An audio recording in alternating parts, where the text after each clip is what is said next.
I never thought the happiest day of my life would turn into the most humiliating moment of it, right there in the place I trusted most. 2 days before our 25th anniversary party, I walked into Ben's Jewelry Emporium with a stupid grin on my face. I'd spent months designing this custom pendant for Emily, our kids' birthstones woven into a heart, our wedding date engraved on the back in tiny script only she would notice.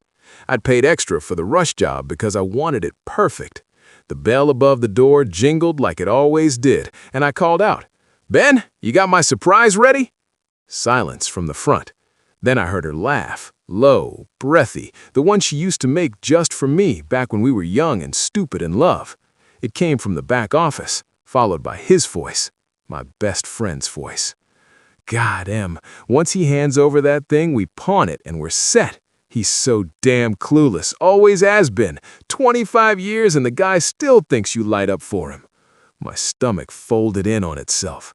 I didn't kick the door open, I didn't scream, I just eased it open an inch and stood there frozen while my wife of nearly 25 years was pressed against the desk, Ben's hands under her blouse, her head thrown back like she was 20 again. They were laughing about the gift I'd paid for, laughing about me. I backed away without a sound. The bell didn't even seem to notice I'd left. My name's Ryan. For 25 years, I've been the guy everyone leaned on, but nobody really looked at. The steady one, the reliable one, the one who worked 60-hour weeks as a financial analyst so Emily could find herself through 3 different career phases that never stuck. The one who co-signed the loan that let Ben open this store 15 years ago when he was broke and full of big dreams. I poured my own savings in, structured it clean and quiet because he wanted to be the face and I didn't need the spotlight. I told myself I was being a good friend. Turns out, I was just being the fool. It wasn't one big betrayal that broke me. It was the 1,000 tiny cuts I'd been ignoring for years. The way Emily would sigh at dinner parties and say, "Ryan's great with numbers, but Ben, he just has that spark, you know?" The way Ben would slap my back in front of everyone and joke, "This guy's my rock. Without him, I'd still be flipping burgers, but man, does he know how to live." And everyone would laugh like it was friendly. Her family always treated me like the boring safety net she'd settled for. Even our kids grew up hearing Mom talk about how Dad works hard so we can have nice things, like I was an ATM with legs. I drove home that day in total silence. No radio, no yelling at the windshield, just this weird, hollow ringing in my ears. My hands shook on the steering wheel, but the shaking wasn't rage. It was something colder, sharper, like a fog I'd lived in for decades finally burned off and left me standing in daylight for the first time. I didn't confront them that night. I went upstairs, kissed Emily on the cheek when she got home smelling of his cologne, and told her I was tired from work. Then I sat in my home office until 3 a.m. with the door locked. Because here's what they never knew. When I helped Ben open the store, I didn't just write a check. I had him sign real partnership papers. 65% ownership in my name. Silent, yes, but ironclad. We laughed about the moral breach clause back then, the one that let me dissolve everything if trust was ever broken in a personal way. Ben skimmed over it because he trusted me. I kept the originals in my safe because I trusted no one. And I had access to the security system, always had. Insurance requirement, I told him. So I pulled the footage, months of it. Them in the back office, them in his car out back, her transferring money from our joint account to a special client gift fund that went straight into his pocket. Every piece of evidence I needed was already mine. They'd been operating like I was blind. I'd just been quiet. The next morning, I woke up different. The hurt was still there, raw, like someone had scraped my chest with a rusty blade, but it didn't own me anymore. I felt clear. For the first time in years, I wasn't wondering how to fix it for them. I was wondering why I'd ever carried them in the first place. I waited one more day. Then I texted them both the same message. "Meet me at the store after closing. We need to talk about the anniversary." Emily thought it was romantic. Ben probably thought I was dropping off the pendant. They walked in, smiling. I locked the door behind them. "Sit," I said. Calm, no raised voice. I set my laptop on the counter and hit play. The footage rolled, clear, time-stamped, merciless.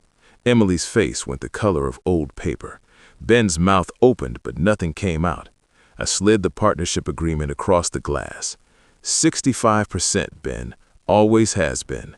The moral breach clause, we're invoking it. Effective immediately. The store is mine. You're out.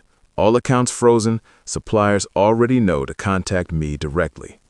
Then I looked at Emily. Divorce papers are filed this morning. Adultery evidence is attached. In our state, that matters. You'll get the clothes you're wearing and whatever you brought into the marriage, which was a suitcase and student debt. Everything else came from the life I built while you were busy with him. The silence after that was the loudest thing I've ever heard. Emily started crying first, ugly, choking sobs that used to make me crumble and apologize, even when I'd done nothing wrong. Ben tried the, "It was just a mistake, we got carried away" route, but the video was still playing behind me, month after month of mistakes. Their phone started buzzing almost immediately. Her sister, his business partner, mutual friends who'd been looped in when the lawyers made the first calls, group chats lighting up like fireworks. The story was already spreading because shame has a way of leaking out when people scramble to control it. I didn't yell, I didn't gloat. I just stood there and watched them realize in real time that the quiet guy they'd spent decades underestimating had been holding every single card. There was a moment, maybe 30 seconds, where I almost felt sorry.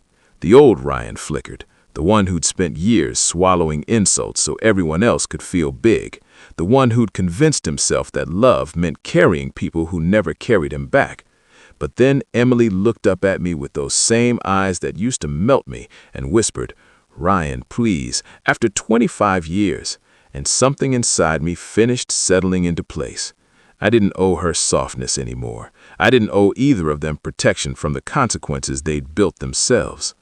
I walked out of that store and left them there in the dark with their shame, changed the locks the next morning, told the kids the truth, adult enough to handle it, and let them decide who they wanted in their lives.